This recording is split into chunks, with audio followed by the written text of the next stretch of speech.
特朗普称7日20时是最后期限，伊朗可在1夜内被摧毁。美国和以色列对伊朗发动军事打击4月7日进入第39天。美国总统特朗普称，对伊朗的战事是否即将升级或接近结束，取决于伊朗对他设定的最后期限——美国东部时间7日20时的回应。特朗普称，美军在营救被击落 F-15E 型战斗机第2名飞行员的行动中，出动155架飞机，还被迫炸毁2架陷入沙地的运输机。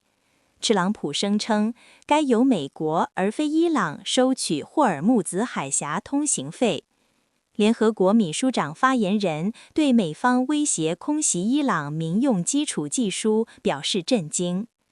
4月6日，美国总统特朗普在首都华盛顿白宫举行的新闻会上讲话。特朗普称，伊朗战事取决于伊方对最后期限回应。美国总统特朗普6日在白宫举行的新闻会上称，对伊朗的战事是否即将升级或接近结束，取决于伊朗对他设定的最后期限——美国东部时间7日20时的回应。特朗普说，这是一个关键时期，他们的期限截止到明天，现在我们就等着看看事态如何发展吧。他还表示，伊方正在进行谈判，我们认为他们是怀着诚意在谈。特朗普还威胁伊朗称，整个国家可能在1夜之间被摧毁，而那个晚上可能是明晚。特朗普营救行动出动155架飞机，被迫炸毁2架陷入沙地的运输机。特朗普称，参加营救行动的包括4架轰炸机、64架战斗机、48架空中游机、13架救援机以及其他各类机型，涉及人员多达数百人。他称，这是一个充满风险的决定，因为我们有可能面临100人战亡的惨重后果，而非仅仅1、2人。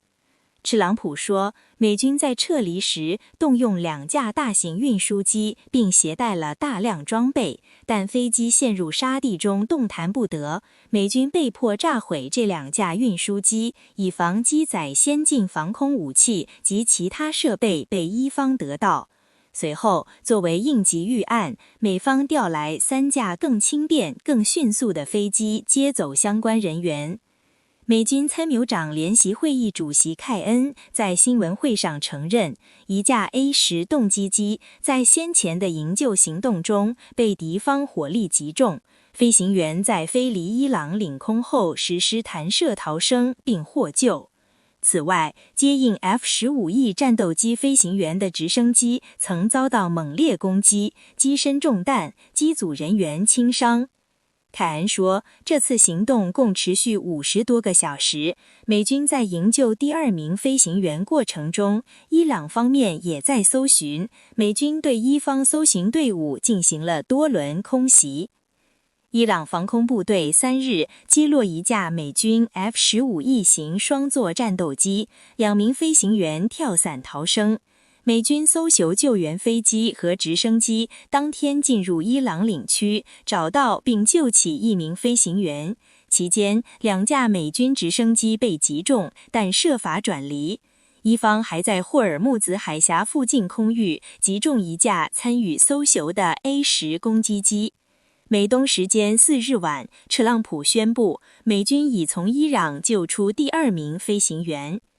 4名伊朗军官抗击美军搜救行动时战亡。据法尔斯通讯社6日引用伊朗军方声明报道称，伊朗陆军4名军官前一天在伊斯法罕省南部对抗美军搜救行动的过程中身亡。声明说，当地时间5日凌晨，伊朗军队在与美军交战中使用1枚肩扛式母载击中了一架美军飞机，随后遭到美军其他飞机攻击，最终导致包括1名准将、1名上校的4名军官战亡。伊朗武装富豪哈特曼按比亚中央总部发言人5日称，美军试图在伊斯法罕省南部一处废弃机场开展所谓营救行动，但因伊朗武装力量及时介入，该行动以遣战告帖结束。美军一架 F-15 翼型打击鹰砖双座战斗机3日在伊朗上空被击落，2名飞行员跳伞逃生。美军搜救救援飞机和直升机当天进入伊朗领区，找到并救起1名飞行员。美东时间4日晚，特朗普宣布，美军已从伊朗救出第2名飞行员。伊朗军队称打击沙特和科威特美军基地。伊朗伊斯兰革命军队6日发布公告称，当天使用无人机打击了美军位于沙特海尔吉绿洲的军事基地和科威特五代里的直升机基地。伊朗伊斯兰革命军队随后还发布了美军五代里直升机基地遭打击后的卫星图像，图像显示该基地有8个目标被击中，包括住宿本脑、装备库房以及直升机维修车间等。以军称空袭伊朗最大石油化工设施。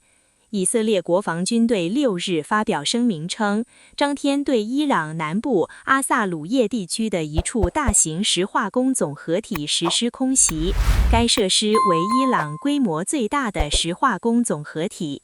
声明说，以军已对伊朗2大石化工总合体实施打击，导致伊朗超过 85% 的石化产品出口能力遭重创。声明称，阿萨鲁叶相关设施内设有用于生产炸药和弹道导弹推进剂等材料的关键基础设施，是伊朗导弹工业的重要原材料供应枢纽。以军将继续加大对伊朗武器生产核心基础设施的打击力度，以在对它军事制造能力造成广泛和持续的破坏。6日早前，以色列国防部长盖茨说，已经空袭伊朗最大石油化工设施。据伊朗媒体当天报道称，伊朗不什尔师省阿萨鲁叶和南帕尔斯的石油化工厂遭敌军袭击，传出数声爆炸声。特斯尼摩通信社引用当地官员的话报道称，美军和以色列再次发动这里打击，阿萨鲁叶的石化生产装置遭袭受损，目前正在调查损失程度，暂无人员伤亡的报告。联合国秘书长发言人对美方威胁空袭伊朗民用基础设施表示震惊。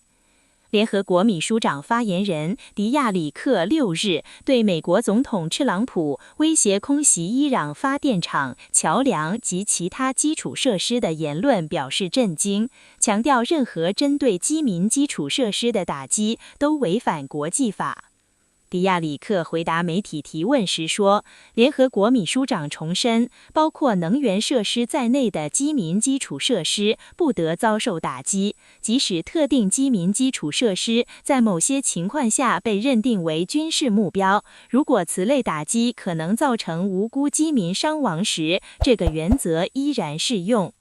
他说，秘书长的立场一贯清晰明确，即各方在进行敌对活动时需遵循应尽的义务。秘书长再次强调，除了和平解决国际争端，并没有其他可行的替代方案，相关方该停止这场冲突了。回答记者关于此类空袭是否构成战争罪的提问时，迪亚里克表示，是否构成罪需由法院裁决。感谢您观看视频，如果您觉得这期时事通信有用，请不要忘记点赞、评论和订阅。祝您生活愉快，充来活力，再见。